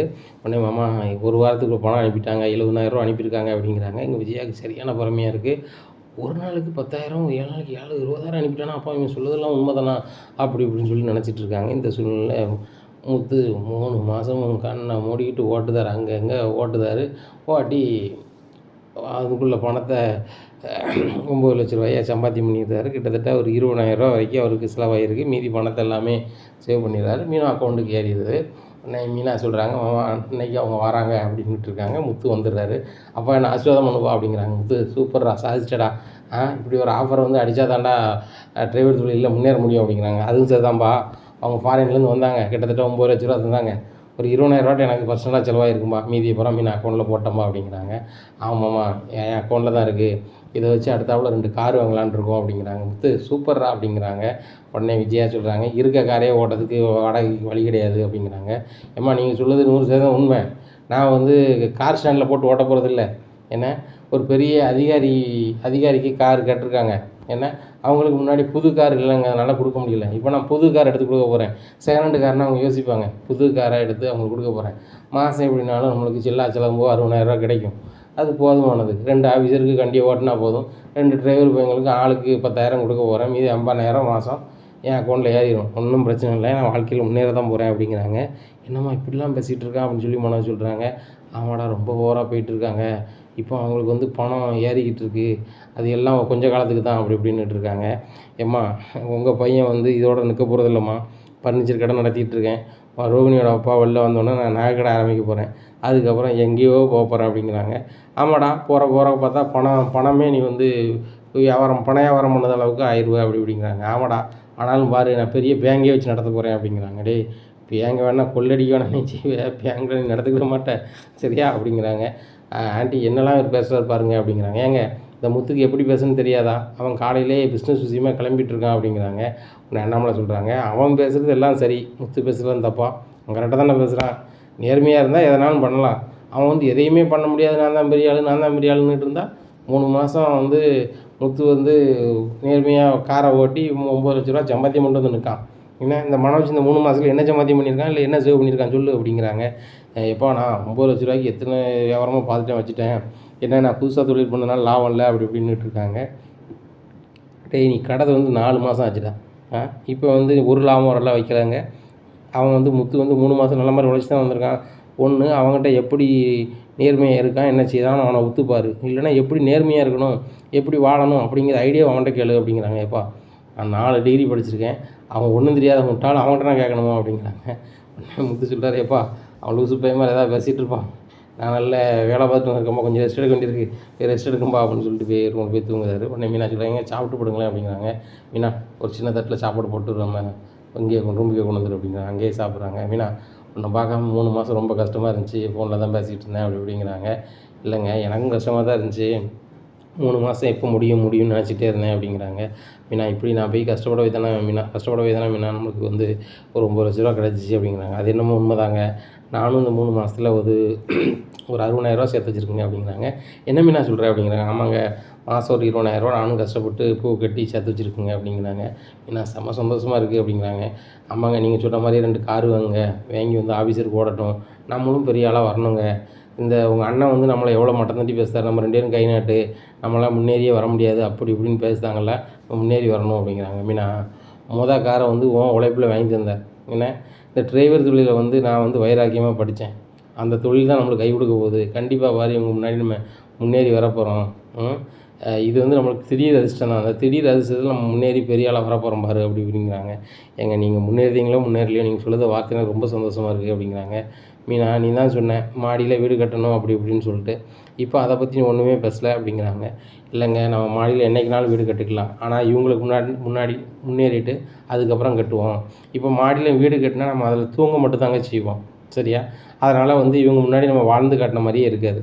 ஆனால் நம்ம தொழிலில் ஜெயிச்சுட்டு வீடும் கட்டினோம்னு வைங்களேன், தொழிலையும் ஜெயிச்சிட்டேன், சொந்தமாக நான் குடியிருக்கேன், வீடையும் கட்டிட்டேன் அப்படின்னு சொல்கிறதுக்கு சூப்பராக இருக்குங்க அப்படிங்கிறாங்க. அதுவும் சரி தான் அப்படி இப்படின்னுட்டு இருக்காங்க. உடனே விஜயா வந்து அண்ணாமலைட்ட சொல்கிறாங்க, ஏங்க வீட்டு பத்திரத்தை வச்சு 4 லட்ச ரூபா வச்சுட்டு தானேங்க இவன் வந்து முதல்ல கார் வாங்கி கொடுத்தான், இங்கே அவன் அந்த காரை அவன் சௌரியத்துக்கு விற்றுட்டான், இப்போ வீட்டு பத்திரத்தை திருப்பலாம்ல அந்த 4 லட்ச ரூபா விட்டு அப்படிங்கிறாங்க. விஜயா வீட்டு பத்திரத்துக்கு இப்போ நாளாச்சு அப்படிங்கிறாங்க. என்னங்க என்கிட்ட சொல்லவே இல்லை அப்படிங்கிறாங்க. நீங்கள் பண்ணுறது எல்லாமே பார்க்கும்போது கடுப்பாக இருக்குது, உன்ட்ட என்னத்தை சொல்ல, வீட்டு பத்திரம் என்றைக்கே திருப்பியாச்சு, அது எங்கள் அம்மா வீட்டில் இருக்குது அப்படிங்கிறாங்க. உங்கள் அம்மா வீட்டுக்கு கொண்டு எது கொடுத்தீங்க என் வீட்டு பத்திரத்தை அப்படிங்கிறாங்க. உன் வீட்டு பத்திரத்தை உனக்கு பத்திரம் வாங்கி தெரியலன்னு சொல்லி தான் எங்கள் அம்மாட்ட கொண்டு கொடுத்துருக்கேன். உனக்கு அப்படி பத்திரம் வேணும்னா எங்கள் அம்மா ஃபோன் நம்பர் தான் உன்ட்ட இருக்கும், பேசல நான் நம்பர் தரேன் அப்படிங்கிறாங்க. உங்கள் அம்மாட்ட நான் எப்படி பேச முடியும், நீங்கள் வாங்க அப்படிங்கிறாங்க. உன் பையன் ஏதாவது அடவை வச்சு தர சொன்னானா உனக்கு அப்படிங்கிறாங்க. அதெல்லாம் இல்லைங்க அப்படிங்கிறாங்க. நீ இதை செஞ்சாலும் செய்வேன் அப்படின்னு சொல்லிட்டு தான் அம்மாட்ட கொடுத்து வச்சுருக்கேன், எங்கள் அம்மாட்ட நீ வாங்க முடியாதுல்ல, மீனா வேணா மீனா எப்படி நீ என் பத்திரத்தை வைக்கலாம்னு ஆனால் உனக்கு பேசுவேன், அந்த பிள்ளையும் மனசங்கடத்தில் தூக்கி கொண்டு என்கிட்ட தரும், அது ஒரு வாய்ப்பாக பயன்படுத்தி நீ வச்சுக்கிடுவேன். அதனால தான் பார்த்தேன், பத்திரத்தை இங்கே இருந்தால் பாதுகாப்பு இல்லை, எங்கள் அம்மா வீட்டில் இருக்குதுன்னு சொல்லிட்டு எங்கள் அம்மாட்ட வரையில் தூக்கி கொடுத்துட்டேன், அம்மா கொண்டு போயிட்டாங்க அப்படிங்கிறாங்க. நீங்கள் என்கிட்ட முன்னாடி சொல்லியிருக்கலாம்ல அப்படிங்கிறேன். சொன்னால் என்ன செஞ்சுருப்பேன், மனோஜுக்கு இந்த நகையை தூக்கி கொடுத்த கையோட இதையும் தூக்கி கொடுத்துருப்பேன், ஆக 2ம் போயிருக்கும் அதானே அப்படிங்கிறாங்க. உடனே விஜயா மூச்சை விட முடியாமல் இருக்காங்க. அதனால நேராக ரூமை பார்த்து போயிடுறாங்க. அண்ணாமலையும் வாக்கிங் போயிடுறாங்க. இந்த சூழ்நிலையில் அண்ணாமலை முத்தை கூப்பிட்றாங்க. உடனே என்னப்பா அப்படிங்கிறாங்க. இல்லைப்பா இன்றைக்கி பார்க்கில் நாங்கள் வந்து வாக்கிங் போயிட்டு இருந்தோம், ஒரு ஆள் வந்தாப்புல, அவர்கிட்ட நான் பேசினேன், ஒரு கதையாக அவன்கிட்ட பேசணும் அப்படிங்கிறாங்க. என்னப்பா சொல்லுங்கப்பா அப்படிங்கிறாங்க. இல்லை நான் அவன்கிட்ட பர்சனலாக பேசணுவா மொட்டை மாடிக்கு அப்படிங்கிறாங்க. இங்கே விஜயா அப்போ தான் ரூம் விட்டு வெளில வராங்க. என்ன இங்கே பர்சனலாக பேச போகிறாங்களே அப்படின்னு சொல்லிட்டு முன்னாடியே விட்டு கேட்க போகிறாங்க. அப்போ முத்துகிட்ட சொல்கிறாங்க, முத்துங்க பாரு, நீ தான் வந்து உன் மச்சின வீட்டுக்கு மூத்த பையன், இன்றைக்கி நிலமையில் மீனா அப்பா இல்லை, நீ தான் அங்கே எல்லாமே இருந்து செய்யணும். அந்த வீட்டில் ஒரு பொண்ணு இருக்குது, அது நல்லா படிச்சிருக்கு, அந்த பொண்ணு கேட்குறாங்க கொடுக்கலாமா அப்படிங்கிறாங்க. இப்போ நான் என்னப்பா சொல்கிறது அப்படிங்கிறாங்க. இப்போ மாமனார் இல்லை, உன் மாமியார்கிட்ட நீ கேட்கணும், ஆனால் நீ தான் செய்யணும். என்ன இப்போ உன் கையில் கொஞ்சம் பணம் இருக்குது, ஏன்னா அந்த பிள்ளைக்கு கல்யாணம்னா நின்று உன்னால் ஓரளவு செய்ய முடியும் அப்படிங்கிறதெல்லாம் நான் அப்பா சொல்கிறேன். ஏன்னா நீ தான் செய்யணும், நீ கூட பிறந்த அண்ணனுக்கு அண்ணனா தம்பிக்கு தம்பியாக இருந்து நீ தான் செய்யணும். அந்த பையன் செய்வான் வைப்பான்லாம் நீ நினைக்க வேண்டாம், ஏன்னா நீ தான் செய்யணும். அந்த பையனும் நல்ல பையன், அந்த மாப்பிள்ளை பையனும் நல்ல பையனாக இருக்கான், ஒரு நாள் வா நம்ம பார்த்துட்டு ஞானம் மீனா நீ பார்த்துட்டு அவங்க அம்மாட்ட சொல்லுவோம், பையன் நல்லா இருந்தால் உங்களுக்கு பிடிச்சா செய்வோம் அப்படிங்கிறாங்க. சரிப்பா நல்ல யோசனையாக இருக்குது, மீனாட்ட சொல்லுவோம்பா அப்படின்னு சொல்லிட்டு மீனாட்ட போய் சொல்கிறாங்க. மீனா அவன் தங்கச்சி படிக்க போகிறாளா கல்யாணம் படிக்க போகிறாளா அப்படிங்கிறாங்க. உடனே எங்கே அவள் படிக்கணும்னு தான் சொன்னான் அப்படிங்கிறாங்க. இல்லை அப்பா சொன்னாங்க, அப்பா பார்க்கில் வாக்கிங் போயிருப்பார் போல், அங்கே ஒரு ஆள் வந்தார், நல்லா வசதி இருக்குது, அந்த பையன் கூட கவர்மெண்ட்டில் வேலை பார்க்கணும், அந்த பையனுக்கு ஒரு கஷ்டப்பட்ட வீட்டில் ஒரு நல்ல ஒரு பொண்ணாக கட்டி வைக்கணும், படித்த பிள்ளைன்னு நினச்சிக்கிட்டு கேட்டுக்கிட்டு இருந்தாங்களாம். அப்போ நம்ம அப்பா சொல்லியிருப்பார் போல், உன் தங்கச்சி இருக்குன்னு சொல்லிட்டு, அதனால் வந்து பேசி ஒழுங்கு பண்ணிடலாமா அப்படிங்கிறாங்க. எங்கே அவள் வேலைக்கு போகணுன்னு சொல்கிறாளங்க அப்படிங்கிறாங்க. அவள் சொல்ல தான் செய்வா, ஒரு நல்ல இடம் வரும்போது நம்ம செஞ்சு வைக்கல என்ன தப்பு இருக்குது, அதுபோக அந்த பையன் குடிக்க மாட்டானா வைக்க மாட்டானா, இப்பேற்பட்ட பையனை பார்க்க முடியாது மீனா, நான் கூட குடிக்கேன் வைக்கேன், இப்போ இன்றைக்கி இந்த நிலமையில் இருக்கேன்னா அதுக்கு காரணம் நீ தான், நீ மட்டும் இல்லை அப்படின்னா நான் என்ன நிலைமைக்கு அதெல்லாம் இருப்பேன்னு எனக்கே தெரில. அதை மாதிரி சீதாவுக்கு ஒரு குடிக்காத வைக்காத ஒரு பையன் கிடைக்கும் போது நம்ம அதை செய்யலாம்ல அப்படிங்கிறாங்க. எங்கள் அம்மாட்ட கேரட்டு செய்யட்டுமா அப்படிங்கிறாங்க. உடனே கேளு அப்படிங்கிறாங்க. உடனே மீனா ஃபோன் அடிக்கிறாங்க. ஃபோன் அடிச்சோன்னே என்ன மீனா நல்லா இருக்கியா, மாப்பிள்ளை வந்துட்டாரா அப்படிங்கிறாங்க. வந்துட்டாங்கம்மா, காலையில் வந்துட்டாங்க, ஒரு நல்ல செய்தி ஒன்று சொல்ல சொன்னாங்க அப்படிங்கிறாங்க. என்னம்மா அப்படிங்கிறாங்க. ஒன்றும் இல்லை, ஒரு கவர்மெண்ட்டில் ஒரு பையன் இருக்கானா, வேலை பார்க்கானா, அந்த பையனுக்கு வந்து சீதாவை கேட்குறாங்க, கட்டி கொடுக்கலாமாவா அப்படிங்கிறாங்க. ஏண்டி நான் அவளை கட்டி கொடுக்க தான் செய்யணும், அவள் தான் வேலைக்கு போகிறான் அப்படி இப்படின்னு சொல்லிக்கிட்டு இருக்கா, ஆனால் நகை எதுவும் இல்லையாம்மா, அதுபோக கவர்மெண்ட்டில் வேலை பார்க்காங்கன்னா நிறைய நகை எதிர்பார்ப்பாங்களே அப்படிங்கிறாங்க. இல்லைம்மா, ஒரு அண்ணாச்சி வந்து ரயில்வேயில் வேலை பார்த்து ரிட்டையர்டாக மாமா மாதிரியே அவர் பையனுக்கு தான் பார்க்காங்களாம், அந்த பையன் வேறு வந்து கவர்மெண்ட்டில் ரயில்வேயில் தான் வேலை பார்க்கானா, அதனால் கெட்ட பழக்கம் எந்த பழக்கமும் இல்லை, எங்கள் மாமா ரொம்ப பழக்கம்னோடனே நகை எதுவும் வேண்டாம்பா, நல்ல ஒரு படித்த பிள்ளை சிவத்த பிள்ளையா இருந்தால் பாருன்னு சொல்லியிருப்பாங்க போல், சீத்தாவும் நல்ல சிவத்த பிள்ளை தான், அது போக வந்து நல்லா படித்த பிள்ளையாக இருக்கா, அதனால் வந்து அவங்களுக்கு ரொம்ப விருப்பமாக இருக்குது அப்படிங்கிறாங்க. சீத்தாவை தான் தெரியாதடி அப்படிங்கிறாங்க. இல்லை மாமா யூகமாக சொல்லியிருப்பாங்க போல், அந்த மாதிரி அவங்களுக்கு பிடிக்குதான், அதனால் வந்து மாப்பிள்ளையை பாருங்கள், உங்களுக்கு பிடிச்சா சொல்லுங்கள், நம்ம பேசிக்கிட்டோன்னு சொல்லியிருக்காங்க அப்படிங்கிறாங்க. இதாண்டி சொல்கிறேன், ஆனால் கையில் காசே இல்லையடி அப்படிங்கிறாங்க. உடனே அவங்க மாப்பிள்ளை தாம்மா சொன்னார், நம்ம கையில் ஒரு 9,00,000 இருக்குது, இதை வச்சு சீதாவுக்கு நம்ம ஜாம்னு கல்யாணம் முடிக்கலாம், அதுபோக வந்து ஒன்றும் பிரச்சனை இல்லை அப்படின்னு சொல்கிறாரு அப்படிங்கிறாங்க. இல்லடி மாப்பிள்ளை கஷ்டப்பட்டு வேலை பார்த்ததுடி அப்படிங்கிறாங்க. ஏம்மா அவர் அதை பற்றியே நினைக்கல, 2 கார் வாங்கி விட்ருவோம் வச்சுருவோன்னு தான் நினச்சோம், இப்போ சீதாவுக்கு கல்யாணம் முடியும் போது ஏதாவது நாங்கள் செய்யணும்லாமா அப்படிங்கிறாங்க. அதுக்காண்டி 9,00,000 செய்வீங்க அப்படிங்கிறாங்க. இல்லை மாப்பிள்ளை எந்த அளவுக்கு எதிர்பார்க்காங்கன்னு தெரியல, எங்களால் முடிஞ்ச நகையை நாங்கள் போடுதோம்மா, உன்னால் முடிஞ்ச நகையை நீ போடு அப்படிங்கிறாங்க. என்கிட்ட ஒரு 2-3 பவுன் இருக்கிட்டே எவ்வளோதான் அப்படிங்கிறாங்க. ஒன்றும் பிரச்சனை இல்லாமல் நீ ஒரு 3 பவுன் போடு, நாங்கள் ஒரு 7 பவுன் ரெடி பண்ணி போடுதோம் அப்படிங்கிறாங்க. நீ போட்டுடலாம்லாங்க அப்படிங்கிறாங்க. அழகாக போட்டுடலாமேண்ணா, ஒன்றும் பிரச்சனை இல்லை, ஒன்றும் பிரச்சனை இல்லை அப்படிங்கிறாங்க. இந்த சூழ்நிலையில் நேராக முத்து மீனாவும் போய் அந்த பொண்ணை பார்க்கணும்னு சொல்லிட்டு அண்ணாமட்ட சொல்கிறாங்க. உடனே வாங்க போவோம் அப்படின்னு சொல்லிட்டு முத்து காரில் போகிறாங்க. இங்கே விஜயா நினைக்கிறாங்க, இவர் தேவையில்லாத வேலை பார்த்துட்ருக்காரு, அவங்க வீட்டுக்கு எதுக்கு இவங்க மாப்பிள்ளை பார்க்க அலைகிறாரு, பொண்ணு பார்க்கணுன்னா பார்க்க வேண்டியதான், அங்கே மச்சான் தான் ஒருத்தன் இருக்கானே அவன் பார்த்து தொலைய வேண்டியதானே, இவர் எதுக்கு அலைகிறாரு அப்படின்னு சொல்லிட்டு ரொம்ப கடுப்பில் இருக்காங்க. உடனே மனோஜ் கேட்குறாரு, என்னம்மா ஒரு மாதிரி விளம்பிட்டு இருக்கீங்க அப்படிங்கிறாங்க. இல்லைடா அந்த சீதா இருக்காளா, சீதாவுக்கு மாப்பிள்ளை பார்க்கறதுக்கு இவரு அலைஞ்சிட்டு கிடக்காரு, இவ்வளோ மாதிரியே இலவசமாக கட்டி கொடுக்கலான்னு நினைக்காரு, அந்த பிள்ளை அந்த பையன் வந்து கவர்மெண்ட்டில் வேலை போகும்போது அந்த பையனை அணைச்சி கட்டி வைக்கலான்னு நினைக்காங்க அப்படிங்கிறாங்க. என்னம்மா எப்படி சொல்லுதீங்க, கவர்மெண்ட் மாப்பிள்ளை எப்படிம்மா இவ்வளோ கட்டுவான் அப்படிங்கிறாங்க. அதாண்டா எனக்கு தெரில, அவனுக்கும் கிறுக்கு பிடிச்சி போச்சு நம்ம தெரில, இவர்கிட்ட ரயில்வே இவர் கூட வேலை பார்த்துருப்பான் பொழுது அப்பன் வேலை பார்த்துட்டு வாக்கிங்கும் ஒரே பார்க்கில் போயிருப்பாங்க பொழுது பேசியிருப்பாங்க பொழுது, ஒரு கஷ்டப்பட்ட பிள்ளையாக தான் சொல்லப்பா, நல்ல பிள்ளையாக இருந்தால் பாரு கட்டி வைக்கின்னு சொல்லியிருப்பாங்க பொழுது, இவரும் அந்த பையனை பார்க்க கூட்டி போய்கிட்டு இருக்காரு. இந்த முத்து மீனாவும் போயிட்டுருக்காங்க. இவங்க கையில் ஒரு 9,00,000 இருக்குல்ல, அதான் கையும் காலும் அரிக்கி, அதனால் அந்த பிள்ளைக்கு நகையை போட்டு கட்டி வச்சிடலான்னு அலையுதாங்க அப்படிங்கிறாங்க. சரிதான் இப்படிலாம் இருக்காங்களா பார்த்தீங்களாம்மா அப்படிங்கிறாங்க. இவருக்கு தேவையில்லாத வேலைடா அவங்க அப்பாவுக்கு, நீ சொல்லலாம்ல அப்படிங்கிறாங்க. ஏம்மா நீங்களே சொன்னால் இப்போ அப்பா கேட்கக்கூடிய நிலைமையில் இல்லை, நான் சொன்னால் கேட்பாங்களா அப்படிங்கிறாங்க. எல்லாம் உன்னால் தான்டா, நீ என்றைக்கு இந்த மீனை நகையை கையில் எடுத்தியோ, அதை அடை வச்சோம் போனோம் வந்தோம்னு தெரிஞ்சோ, கவரி நகை வச்சோம்னு தெரிஞ்சோ, அன்னையிலேருந்து எனக்கு மரியாதையே போச்சு இந்த வீட்டில், சுத்தமாக மரியாதை இல்லை. இந்த மீனா பூக்காரி கூட என்னை மதிக்க மாட்றா, அவன் புருஷன் மாதம் 3,00,000 சம்பாதிக்க ஆரம்பிச்சு என்ன போய் மதிப்பா, அவளே மாதம் 20,000 சம்பாத்தியம் பண்ணதலாமே அப்படிங்கிறாங்க. நீ 20,000 மாதம் சம்பாத்தியம் பண்ணுற அப்படிங்கிறாங்க. உடனே மனோஜமாக அதெல்லாம் லட்சக்கணக்கில் பண்ணுவேன் அப்படிங்கிறாங்க. சொல்லிக்கிட்டு தான் இருக்கேன், ஒரு நாள் இந்த லட்சத்தை நான் என் கண்ணார பார்க்கல, நீனாவது பார்க்கியா அப்படிங்கிறாங்க. எங்கள் விஜயா சொன்ன உடனே மனோஜ் இதுன்னு முழிக்காங்க. ரோகிணி சொல்கிறாங்க, ஆண்டி உடனே லாபம் வராது அப்படிங்கிறாங்க. எத்தனை மாதம் ஆகுது, நீ பார்லர் வச்சு 1 வருஷத்துக்கு மேலே ஆகுது, மனோஜ் வச்சு 4 மாதத்துக்கு மேலே ஆகுது, இன்னும் வரைக்கும் லாபம் வரலன்னா அப்போ எதை தான் தொழில் பண்ணுறீங்க அப்படிங்கிறாங்க. இப்போ மனோஜ் சொல்கிறாங்க, ஏம்மா நான் வந்து பிஸ்னஸை மேலும் டெவலப் பண்ணுறது அதுலேயே பணத்தை போட்டுட்ருக்கேன் அப்படிங்கிறாங்க. ரொம்ப போட்டுறாத பணத்தை கீழே போயிடும், அதனால் தூக்கி நிறுத்தப்பார் அப்படிங்கிறாங்க. மனோஜ் நான் போய்ட்டு வரமா, எனக்கு வேலைக்கு நேரம் ஆகிட்டு அப்படிங்கிறாங்க. சரி போ அப்படிங்கிறாங்க. இந்த சூழ்நிலையில் மனோஜ் நினைக்கிறாரு, நம்ம அம்மா நம்மளை எவ்வளோ இனிமையாக பேசுவாங்க, இப்போ எப்படிலாம் பேச ஆரம்பிச்சிட்டாங்க, எல்லாம் பணம் தான் காரணம், அந்த பணத்தை நம்ம சம்பாத்தியம் பண்ணியே ஆகணும், அது நேர்மையான வழியாக இருந்தாலும் சரி தான், குறுக்கு வழியாக இருந்தாலும் சரி தான், சம்பாத்தியம் பண்ணி இந்த அம்மாட்ட நான் யாருன்னு நிரூபிச்சே ஆகணும் அப்படின்னு சொல்லிட்டு கடையை பார்த்து போகிறாரு மனோஜ். இங்கே மீனா அண்ணாமலை முத்து நேராக மாப்பிள்ளை வீட்டுக்கு போயிடுறாங்க. மாப்பிள்ளை வீட்டுக்கு போனோன்னா வாங்க அப்படின்னு சொல்லி உபசரிக்காங்க. சின்ன காஃபி டீலாம் போட்டு கொடுக்குறாங்க. மாப்பிள்ளையை பார்க்குறாங்க. மீனாவுக்கும் முத்துக்கும் அண்ணாமலைக்கும் ரொம்பவே பிடிச்சிருக்கு. பையனும் ரொம்ப பணிவாக இருக்காப்புல, அதை பார்த்தோன்னா ரொம்ப சந்தோஷமாக இருக்குது அவங்களுக்கு.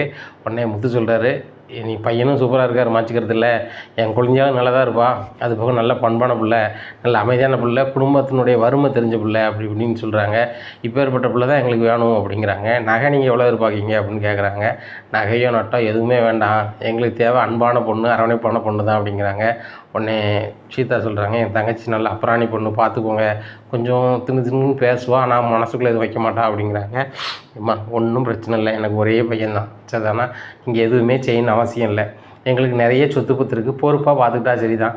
எங்கள் பையன் வேறு ரயில்வேயில் வேலை பார்க்கான், ஏன்னா 2 வீடு இருக்குது, 2 வீடுமே கீழையும் மேலேயும் கட்டி விட்ருக்கேன், 3 வீட்டு வாடகை வருது, அது போக வந்து சொத்து பத்து கிராமத்துலேயும் கிடக்கு, ஒன்றும் பிரச்சனை இல்லை, 2-3 பிளாட்டும் நாங்கள் சென்னையை ஒட்டி வாங்கி போட்டிருக்கோம், இதை அப்பவும் பார்த்து மெயின்டைன் பண்ணிக்கிட்டு பிள்ளை குட்டியில் பார்த்துட்டு இருந்தால் போதும் அப்படிங்கிறாங்க. உடனே எங்களுக்கு ரொம்ப சந்தோஷமாக இருக்குது. உடனே மீனா கொஞ்சம் மொட்டை மாடிக்கு வந்து பேசுகிறாங்க. ஏம்மா பையனை பார்த்தேன், பையன் சூப்பராக இருக்கார், பையன் ஃபோட்டோவை வாங்கி அனுப்பிவிடுதான், நீ பாருமா அப்படின்னு சொல்லிட்டு அனுப்புகிறாங்க. சீதா அவனுக்கு ஒரு எஸ்எம்எஸ் வந்துருக்கு பாரு அப்படிங்கிறாங்க. ஏதோ ஒரு ஃபோட்டோ அனுப்பியிருக்காமா அக்கா அப்படிங்கிறாங்க. பார்க்குறாங்க, ஃபோட்டோ ரொம்ப சூப்பராக இருக்குது, ரொம்ப சூப்பராக இருக்குது, மாப்பிள்ளை எனக்கு பிடிச்சிருக்கு அப்படி இப்படின்னு எங்கள் அம்மாவே சொல்கிறாங்க. எனக்கும் பிடிச்சிருக்குமா, எல்லாருக்கும் பிடிச்சிருக்கு, பையன் நல்ல பையனாக இருக்கான், பையன் பையனை பார்த்துட்டோம் அப்படி இப்படின்னு சொல்லிட்டு சந்தோஷமாக பேசுகிறாங்க. என்னதுமா பையன் மாப்பிள்ளை பிடிச்சிருக்கு மாப்பிள்ளை பிடிச்சிருக்குன்னு சொல்லுது அப்படிங்கிறாங்க. சரி மீனா நான் அவன்கிட்ட பேசுகிறேன் அப்படின்னு சொல்லிட்டு அவங்க அம்மா ஃபோனை வச்சிடுறாங்க. உடனே நாங்கள் இன்னொரு நாள் வந்து உங்களை பொண்ணு பார்க்கறதுக்கு அங்கே பேசிவிட்டு உங்களுக்கு வர சொல்லுவோம் அப்படிங்கிறாங்க நம்மளை. உடனே சரி நம்மளை அப்படிங்கிறாங்க. அதனால் கிளம்பி போகிறாங்க. பொண்ணு நேராக சீதா வீட்டுக்கு போகிறாங்க. அப்போ அண்ணாமலை முத்து மீனா போயிட்டு அண்ணா உள்ள வாங்க அப்படிங்கிறாங்க. உடனே ஏம்மா சூப்பர் பையம்மா, நானே ரொம்ப நாளுக்கு அப்புறம் நீ தான் பார்த்துருக்கேன், சீதாவுக்கு ஏற்ற மாப்பிள்ளையாக இருக்கும் அப்படிங்கிறாங்க. என்னம்மா எனக்கு கல்யாணமா அப்படிங்கிறாங்க. உடனே ஆமாம்மா உன்னையும் காலகாலத்தில் கட்டி கொடுக்கணும்ல, ஏன்னா அந்த பொறுப்பு வந்து முத்துக்கு இருக்குது. இப்போ முத்து கையில் கொஞ்சம் பணம் இருக்குது, ஏன்னா கொஞ்சம் கல்யாணத்துக்கு செலவு பண்ண அவனால் முடியும். இன்றைக்கி நிலைமையில் அதான் நான் வந்து அதை பேசிடுறேம்மா. என் அப்பா ஒரு வேண்டிய ஆள், எனக்கு வேண்டிய ஆளோட பையன்தான், பையன் நல்ல கெட்டியார பையன், கவர்மெண்ட்டில் வேலை பார்க்கான் அப்படிங்கிறாங்க. மாமா எனக்கும் வேலைக்கு போனால் தான் நல்லாயிருக்கும் அப்படிங்கிறாங்க. ஏம்மா ஒன்றும் பிரச்சனை இல்லை, கல்யாணம் முடிச்ச பிறகு நீ வேலைக்கு ட்ரை பண்ணுவேன், எதுக்குனாலும் ட்ரை பண்ணு, ஒத்த பையன் நல்ல பையன், குடிக்காத வைக்காத பையன், நான் சொன்னால் நீ கேட்பலாம் அப்படிங்கிறாங்க. மாமா நீங்கள் என்ன சொன்னாலும் கேட்பேன் அப்படிங்கிறாங்க. சரிம்மா அப்போ கல்யாணம் முடிஞ்ச மாதிரி தான், மாப்பிள்ளை போட்டாவை பார்த்தியா அப்படிங்கிறாங்க. பார்க்கலாம் மாமா அப்படிங்கிறாங்க. அதை காமிங்க அப்படிங்கிறாங்க. பார்க்குறாங்க. பார்த்தோன்னே சீதாவுக்கு பிடிக்குது. உடனே என்றைக்கு வர சொல்லலாம் அவங்கள அப்படிங்கிறாங்க.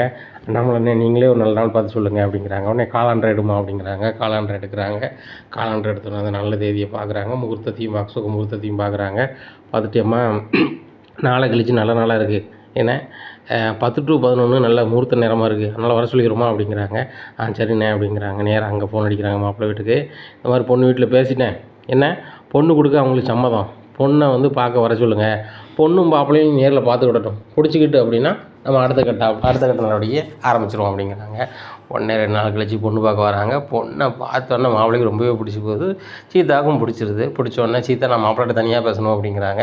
உடனே சரி பேசுமா அப்படிங்கிறாங்க. பேச சொல்கிறாங்க. எங்கள் வீட்டில் ரொம்ப கஷ்டம்தான், எங்கள் அக்காவுக்கு கல்யாணம் முடிஞ்சது கூட எங்கள் அப்பா ரயில்வேயில் வேலை பார்க்குறாருல எங்கள் மாமா, அவர் ட்ரெயின் ஓட்டும் போது தடுமாறி எங்கள் அப்பா விழுந்தது தான், அதுக்கப்புறம் தான் எங்கள் அக்காவுக்கு கல்யாணம் ஆச்சு, அந்த மாதிரி சூழ்நிலை தான், தெரியல அப்படி இப்படிங்கிறாங்க. எல்லாமே எனக்கு தெரிஞ்சு தான் வந்திருக்கேன், நகை எதெல்லாம் எதிர்பார்க்கல, சரியா எங்கள் வீட்டில் எங்கள் அம்மா அவங்க அப்பாவுக்கும் வயசாயிருச்சு, நீ பார்த்துக்கிட்டா போதும், நீ நான் ராசாத்தி மாதிரி வச்சுப்பேன் அப்படிங்கிறாங்க.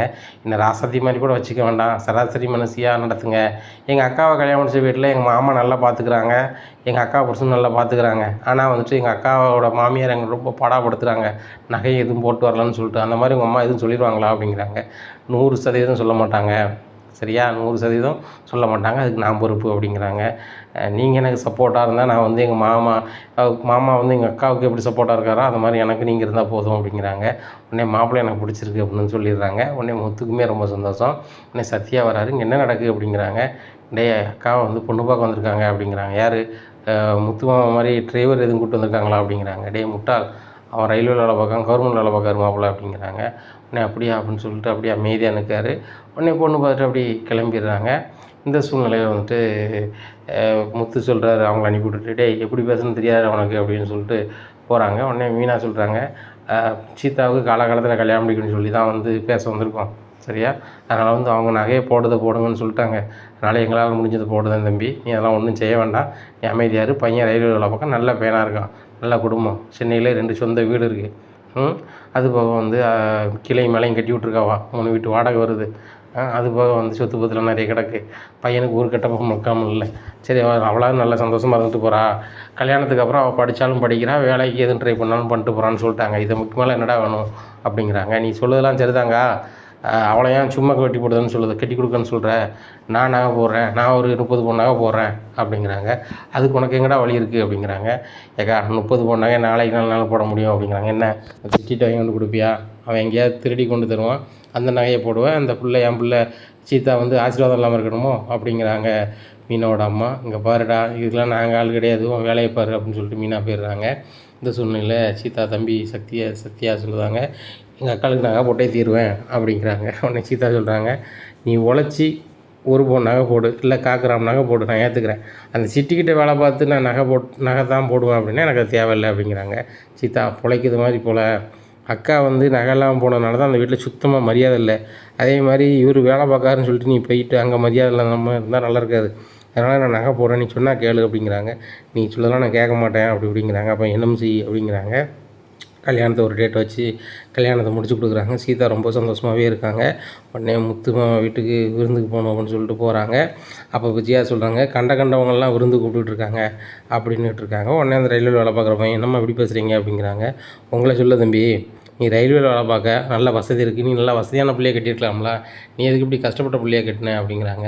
ஏம்மா கஷ்டப்பட்ட வீட்டில் வந்து நல்ல பொண்ணு இருந்தால் கட்டிட வேண்டியதானே, எனக்கு நல்ல பொண்ணா சீதா தெரிஞ்சு தான் கட்டிட்டேன், அது போக எங்கள் அம்மா நல்ல தங்கமான குணம் அப்படிங்கிறாங்க.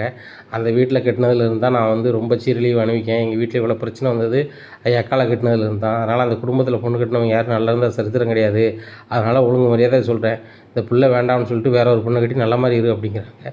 அண்ணாமலைக்கு சரியான கோவம் வந்துடுது. என்னடி நீ பேசுகிற அப்படின்னு சொல்லிட்டு ஓங்கிட்டு ஒரு குடுப்பு கொடுக்காங்க. உடனே இவங்க ஒரு தலை சுற்றி பொத்துன்னு விழுதாங்க. எம்மா அப்படின்னு ஓடி போய் மனோஜ் தூக்குறாரு. என்னப்பா அப்படி செஞ்சீங்க அப்படிங்கிறாங்க. என்னடா பேசிக்கிட்டு இருக்காவா, நடையர்னு வாழ போன பிள்ளையே இங்கே விருந்துக்கு வந்திருக்கு, அவன் மாப்பிள்ளையை பிரிஞ்சு போன்னு பேசிக்கிட்டு இருக்கா, என்னடா பேசிகிட்டு இருக்கா அப்படிங்கிறாங்க. உடனே முத்து சொல்லிட்டாரு, இப்போ இப்படிலாமாப்பா பேசுவாங்க அப்படிங்கிறாங்க. அதான்டா ஒரு குடுப்பு கொடுத்தேன் அப்படிங்கிறாங்க. தம்பி எதுவும் நினைக்காதீங்க அப்படிங்கிறாங்க. ஒன்றும் நினைக்கல, எங்கள் அப்பாவே சொல்லி தான் விட்டாங்க, அண்ணாமலை வந்து ரொம்ப குணமான ஆள், அவங்க வீட்டம்மா கொஞ்சம் குணம் காணாது, ஆனால் அந்த முத்து தம்பி நல்ல பையன், கூப்பிட்ருக்காங்க, நீ அந்த விருந்தை முடிச்சுட்டு வாப்பான்னு சொல்லியிருக்காங்க, அதனால் அவங்க என்ன சொன்னாலும் நான் வந்து கண்டுக்கிடலை, சீதா பிள்ளையை நான் வந்து பேசி வச்சு தானே நான் கல்யாணம் முடித்தேன், சீதா பிள்ளையை அந்த கூட இடப்பட்ட காலத்தில் நான் விசாரிச்சிருக்கேன், நல்ல தங்கமான பிள்ளை, என் வீட்டுக்கு வந்து 3 நாள் ஆச்சு, அந்த 3 நாள் ரொம்ப தங்கமாக நடந்துக்கிட்டு தான், அவள் எப்படி போகிறாலும் அதுக்கு ஏற்றாப்புல நானும் நயந்து போயிடும், ஒன்றும் பிரச்சனை இல்லை அப்படிங்கிறாங்க. இங்கே விஜயா நினைக்காங்க, நம்ம வந்து சாதாரணமாக பேசுனதே இவருக்கு இப்போ சுத்தமாக பிடிக்கலையே அப்படின்னு சொல்லிட்டு ரொம்ப பார்த்து போயிடுறாங்க. ஒழுங்கு மாதிரி அவங்க அம்மையாக கூட்டி போயிரு அப்படிங்கிறாரு அண்ணாமலை மனோஜ் இப்போ பாருங்கள் ஏமா இன்னும் வந்து அவங்க போகிற வரைக்கும் வெளியே வராதம்மா அப்படிங்கிறாங்க. என் வீடுடா, என் வீட்டிலே வெளியே வரக்கூடாதுன்னு சொல்லுற அளவுக்கு ஆயிடுச்சு. இந்த பூக்காரிக்கு இருக்கட்டும், அவங்க விருந்து இப்போ சாப்பிட்டு முடிச்சுட்டு போட்டோம் அப்படிங்கிறாங்க.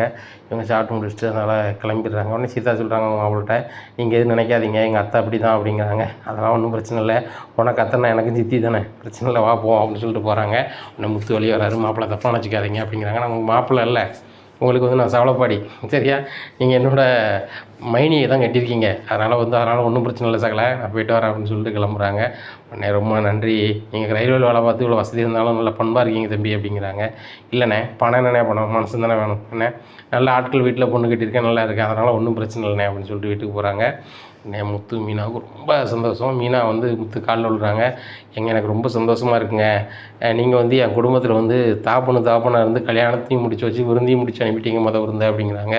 இல்லை மீனா, எங்கள் அப்பா சொன்ன மாதிரி நான் வந்து உனக்கு தகப்பன் மாதிரி தான், அதனால் அந்த பிள்ளைக்கு நான் செய்ய வேண்டியது செய்ய தான் செய்யணும்.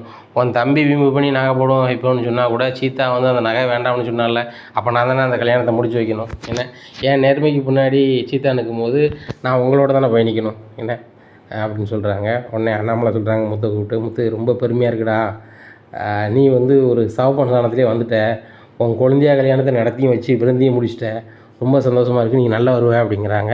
அவன்ப்பா எல்லாத்தையும் முடித்தாச்சு, மீதி எங்கிட்ட கொஞ்சம் பணம் இருக்குதுப்பா, அதனால் 2 காரை நான் கேட்டிருக்கேன்ப்பா அப்படிங்கிறாங்க. சரி முத்து நல்ல மாதிரி வாங்க அப்படிங்கிறாங்க. இல்லைப்பா கார் நான் வாங்கும் போது மீனா வந்து சர்ப்ரைஸாக தந்தா, ஆனால் இப்போ கார் வாங்குறது உங்களுக்கு தெரிஞ்சு நீங்கள் எந்த காரை செலெக்ஷன் பண்ணுறீங்களோ அதான் வாங்கணும்பா அப்படிங்கிறாங்க. சரி போவோம் அப்படின்னு சொல்லிட்டு நேராக கார் ஷோரூம் போகிறாங்க. கார் ஷோரூம் போய் அண்ணாமலை 2 காரை செலெக்ஷன் பண்ணுதாங்க. செலெக்ஷன் பண்ணிட்டு அந்த காரை வாங்கி இப்போ ஸ்டிக்கர் ஒட்டுதாங்க, அதில் அண்ணாமலை ட்ராவலர்ஸ்னு ஒட்டுதாங்க. இதை பார்த்தோன்னா அண்ணாமலைக்கு ரொம்ப சந்தோஷமாக இருக்குது. என்னப்பா என் பேர் அடிக்க அப்படிங்கிறாங்க. இல்லைப்பா இது வரைக்கும் வந்து ஒரு கார் மீனா வாங்கி தந்தா எம்னு இன்சில் போட்டிருந்தேன், இன்னும் வந்து ஓட்டுறது எல்லா வண்டியும் உங்கள் பேரில் தான் போடுவேன் அப்படிங்கிறாங்க. உடனே அந்த காரை ஸ்டிக்கர்லாம் ஒட்டி ரெண்டு டிரைவரை போட்டு ஆஃபீஸர் கேட்ட ஆஃபீஸர் 2 பேருக்கும் ஆளுக்கு ஒரு காராக இது பண்ணுறாங்க. அவங்க மாதம் உங்களுக்கு வந்து பணம் வந்துடும்னு சொல்லிட்டு அக்ரிமெண்ட் போடுறாங்க. மாதம் பணம் 60,000 கையில் கொடுத்துட்றாங்க. டிரைவருக்கு 10,000 சம்பளம்னு எடுத்து வச்சுட்டு மீதி 50,000 பேங்கில் போடுறாங்க. இப்படியே இருக்குது தொடர்ச்சி. அவங்களுக்கு கார் ஓடிக்கிட்டு இருக்குது. இங்கே முத்தும் கார் ஓடிக்கிட்டு இருக்காரு. இங்கே மனோஜ் வந்து தினம் வந்து ஃபர்னிச்சர் கடையை கார் வைக்கார், ஒரு வியாபாரமே இல்லை. இங்கே வேலை பார்க்குற ஸ்டாஃபு கூட சம்பளம் போடுறதுக்கு வழியும் இல்லை, ஒன்றும் இல்லை. இந்த சூழ்நிலையில் வேறு எங்கேயாவது வட்டிக்கு வேணால் தான் முடியும் அப்படின்னு சொல்லிட்டு யாராவது சிட்டிகிட்ட போகிறாரு. நான் இந்த மாதிரி ஃபர்னிச்சர் கடை வச்சுருக்கேன் அப்படிங்கிறாங்க. உங்கள் பேர் மனோஜ் தானே அப்படிங்கிறாங்க. உடனே அவருக்கு ரோஹினியோட ஹஸ்பண்டு தானே தெரியுது. ஆனால் சிட்டி வந்து முத்துக்கு பிடிக்காட்டினா கூட நம்ம வாங்கிக்கிட்டோம்னு சொல்லிட்டு தான் போகிறாரு. ஆனால் ரோஹினி புருஷன் அங்கே அவங்களுக்கு தெரிஞ்சிருக்குன்னு தெரியாமே உட்காந்துருக்காரு. உடனே என்ன வேணும் அப்படிங்கிறாங்க. இல்லை எனக்கு ஒரு 3 லட்ச ரூபா வட்டிக்கு வேணும் அப்படிங்கிறாங்க. இல்லை இப்போ தான் 30 லட்ச ரூபா போட்டு நீங்கள் பெரிய ஃபர்னிச்சர் கடை வச்சேங்க அப்படி இப்படின்னு சொன்னாங்க, ஏரியாவில் பெருசாக பேசுகிறாங்க அப்படிங்கிறாங்க. ஆமாம், தொழில் வந்து முடங்கிறதுனால நான் கேட்கல, அதை டெவலப் பண்ணுறதுக்காக எனக்கு கொஞ்சம் பணம் தேவைப்படுது, அதுதான் கேட்குறேன் அப்படிங்கிறாங்க. உடனே இப்போ என்கிட்ட ஒரு 3,00,000 இருக்குது, வாங்கிக்கிடுங்க அப்படின்னு சொல்லிட்டு ஒரு அக்ரிமெண்ட் போட்டு 3,00,000 வட்டி கொடுக்குறாங்க, 10 பைசா வட்டியை. உடனே 30,000 எடுத்துடுறாங்க. என்னங்க 30,000 எடுத்தீங்க அப்படிங்கிறாங்க. 10 பைசா வட்டின்னா 30,000 எடுத்து தான் தருவோம், 2,20,000 தருவோம், ஆனால் நீங்கள் 3,00,000 வட்டி கட்டணும் அப்படிங்கிறாங்க. அப்படியா அப்படின்னு சொல்லிட்டு வாங்கிக்கிறாரு. வாங்கிட்டு சம்பளத்தை கொடுக்குறாரு. அப்புறம் வந்து சம்பளத்தை கொடுக்குறாரு. மறு மாதமாவது வருமானம் பார்க்குறாங்க. ஒருத்தருமே வரல. இந்த கடை ரொம்பவே கெட்ட பேர் ஆயிடுது. இந்த கடையில் வாங்கிட்டு போனால் 2 பேர் பொருள் வந்து ரொம்பவே உடஞ்சி அப்படி இப்படி இருக்குது. அந்த பொருளை வாங்கிட்டு வந்து இந்த கருளை நீனே வச்சுக்க கடையில் அப்படின்னு சொல்லிட்டு 2, 3 பேர் பிரச்சனை பண்ணுறாங்க. அது வந்து ரொம்பவே அசிங்கப்பட்டு போயிருது இந்த கடை. அதில் இருந்து கடை ஒரு மாதிரி ஓடவே இல்லை. ஸ்டாஃபுமே வந்து ஓனருக்கும் அவங்களுக்கும் சரியான அனுசரணை இல்லை அப்படிங்கிறதுனால வேங்க வரவங்ககிட்டையும் வந்து சுழிவாக பேசுகிறாங்க. அவங்களுக்கும் சரி வேலை பார்க்குற ஸ்டாஃபு கூட வந்து ஒழுங்காக பேச மாட்றாங்க. ஓனருமே சரியில்லை அப்படின்னு சொல்லிட்டு வேங்காமல் போயிடுறாங்க. இதனால் அந்த கடையை நம்ம தொடர்ந்து நடத்த முடியாத போலயே, மூட தான் செய்யணும் போலயே அப்படின்னு சொல்லி நினைக்கிற காலகட்டத்துக்கு வந்துடுறாரு. இந்த சூழ்நிலையில் முத்துக்கு பயங்கரமான வருமானங்கள் அங்கங்கே வந்துட்டுருக்கு. அப்போ வந்துட்டு முத்து வந்து வீட்டில் சொல்லிக்கிட்டு இருக்காரு அப்பாட்ட, இந்த மாதிரி நல்ல வருமானம் வருதுப்பா, வேறு ஏதாவது பிஸ்னஸ் பண்ணலான்னு யோசிச்சுட்டு இருக்கேன்ப்பா அப்படி இப்படின்னுட்டு இருக்கும்போது மனோஜ் பயங்கர வயிற்றுச்சலில் வீட்டில் இருக்கார். இந்த சூழ்நிலையில் சுருதி வராங்க. சுருதி வந்தோடனே அன்னைக்கு நான் உங்களுக்கு பெரிய ஹெல்ப் பண்ணேன், எனக்கு ஒரு ஹெல்ப் பண்ணணும் நீங்கள் அப்படிங்கிறாங்க. என்ன அப்படிங்கிறாங்க, உங்கள் வீட்டம்மா வந்து டப்பிங் பேச அனுப்பணும் அப்படிங்கிறாங்க. உடனே சரிம்மா அனுப்புகிறேன் அப்படின்னு சொல்லிட்டு நேராக போய் மீனாவை அனுப்பி விட்றாங்க. அப்போ மீனா ஃபோன் அடிக்காங்க, எங்கே என்ன கூப்பிடுவாங்க அப்படிங்கிறாங்க. கூப்பிட போகிறாங்க. அப்போ தான் வந்து முத்துக்கு ஒரு யோசனை வருது. இந்த ரோகிணியும் மனோஜும் வந்து பெரிய லெவலில் பிஸ்னஸ் பண்ண அப்படி இப்படின்னு பில்டப் பண்ணிட்டு அலையுதாங்க. ஆனால் ஒன்றும் வருமானம் சம்பாதிச்ச மாதிரி இல்லை. இந்த பிள்ளை வந்து சொந்தமாக பார்லர் வச்சுருக்கேன், போயிருக்கேன், வராங்குது, ஆனால் அங்கே வேலை தான் பார்க்குது. இந்த பிள்ளை வந்து உண்மையிலே அப்பட்ட தான் வாங்கி கொடுத்துருக்குமா, இவள் எப்படி தான் அப்படின்னு சொல்லிட்டு ஒரு சந்தேகம் வருது. அப்போ அந்த சுருதி பிள்ளைகிட்ட கேட்குறாங்க, என் பொண்டாட்டியை ஒரு ஹெல்ப்புக்கு உனக்கு அனுப்புனேன், இன்னொரு ஹெல்ப் நீ பண்ணணுமா அப்படிங்கிறாங்க. என்ன அப்படிங்கிறாங்க. இல்லை மனோஜுக்கு நீ இப்படி பேசணுமா அப்படிங்கிறாங்க. எப்படி அப்படிங்கிறாங்க. கஸ்டம்ஸ்லேருந்து பேசுகிற மாதிரி ஒரு ஃபோனில் பேசி நான் சொல்லுது அப்படி சொல்லுவோம் அப்படிங்கிறாங்க. சொல்லுங்கள் அப்படிங்கிறாங்க. இந்த மாதிரி ஃபாரின்லேருந்து உங்களுக்கு ஃபண்டு ஒரு 30,00,000 வந்துச்சுல்ல, அதுக்கு நீங்கள் டேக்ஸ் கட்டாமல் இருக்கீங்க, அதனால் வந்து நீங்கள் உடனே டேக்ஸ் கட்டுங்க, இல்லைனா அவங்கள வந்து அரெஸ்ட் பண்ணுவோம் அப்படி இப்படின்னு சும்மையாவது பில்டப் பண்ணி பேசுமா அப்படிங்கிறாங்க. அதே மாதிரி ஜென்ஸ் வாய்ஸில் பேசுகிறாங்க. சுருதி பேசுகிறாங்க. பேசுகிறோன்னா நாங்கள் கஸ்டம்ஸ்லேருந்து பேசுகிறோம் அப்படிங்கிறாங்க. சொல்லுங்கள் சார் அப்படிங்கிறாங்க. உங்களுக்கு ஃபாரின்லேருந்து 30,00,000 வந்துச்சா அப்படிங்கிறாங்க. அது யார் சார் உங்களுக்கு சொன்னா அப்படிங்கிறாங்க. ஃபாரின்லேருந்து வந்தாலும் எங்களுக்கு தெரிஞ்சிடும், சரியா, ஃபாரின்லேருந்து வந்த பணத்தை வந்து நீங்கள் வந்து டேக்ஸ் கட்டாமல் இருக்கீங்க அப்படி இப்படிங்கிறாங்க. உடனே ஃபோனை வச்சிடுறாரு மனோஜ். மறுபடியும் அடிக்கிறாங்க. அப்போ முத்து சொல்ல ரெக்கார்டு போடுமா அப்படிங்கிற ரெக்கார்டை போடுறாங்க. போட்டோடனே சார் நீங்கள் பணம் கட்டுதீங்களா கட்டலையா, இல்லைன்னா உங்களை அரெஸ்ட் பண்ணணுமா அப்படிங்கிறாங்க. என்ன எடக்கு வேலை பார்க்கிங்களா, இந்த 30,00,000 பணம் எங்கள் அப்பாவோட பணம், சரியா, எங்கள் அப்பாவுடைய ரிட்டைர்மெண்ட் பணத்தை என்கிட்ட தந்தாங்க, அதை நான் ஒரு புல்லட்டை கொடுத்து ஏமாந்தேன். அந்த ஜீவா வந்து எனக்கு ஸ்டேஷனில் இந்த தேதியில் என் அக்கௌண்ட்டில் அனுப்பிட்டான். அது போக 3,00,000 எக்ஸ்ட்ரா அனுப்பினான். 30,00,000 ஆக 30,00,000 அவன்கிட்டருந்து வாங்கின பணம். நான் வெளிநாட்டிலேருந்து அனுப்பின பணமோ வச்ச பணமோ எதுவும் கிடையாது. இது யார் சொல்லி நீங்கள் கேட்டுட்ருக்கீங்க? இந்த பணம்லாம் என் பொண்டாட்டி வீட்டில் யாரும் அனுப்பலை, இது எங்கள் அப்பாவோட உழைச்ச பணம். 27,00,000, 3,00,000 ஜீவாட்ட வட்டிக்கு வாங்கின பணம், சரியா, ஆக 30,00,000 அதில் இருக்குது. அந்த ஜீவா வந்து எங்கள் பணத்தை வச்சுருந்ததுனால 3,00,000 அவட்ட வந்து வாங்கியிருக்கு, வேறு ஒன்றும் கிடையாது. அதுக்கெலாம் நான் எதுக்கு டேக்ஸ் கட்டணும் அப்படி இப்படின்னு சொல்லிட்டு ஃபோனை வச்சிடுறாரு. இது ரெக்கார்ட் ஆகிடுது. நேராக வீட்டுக்கு வராங்க. எப்பா இன்றைக்கி பயங்கரமான ஒரு ஷோ இருக்குப்பா அப்படிங்கிறாங்க. என்னடா அப்படிங்கிறாங்க. இதை கேளுங்கப்பா அப்படிங்கிறாங்க. இந்த வீடியோ கேட்குறாங்க. கேட்ட உடனே டேய் இது என்னடா இப்படி இருக்குது, என் பணத்தை வச்சு தான் கடையை ஆரம்பிச்சிருக்கானா அப்படிங்கிறாங்க. ஆமாப்பா, இதை ஆரம்பிச்சுட்டு தான்ப்பா இவரை ஓவரை பில்டப் பண்ணிட்டு அலைஞ்சிட்டு கிடக்கான்.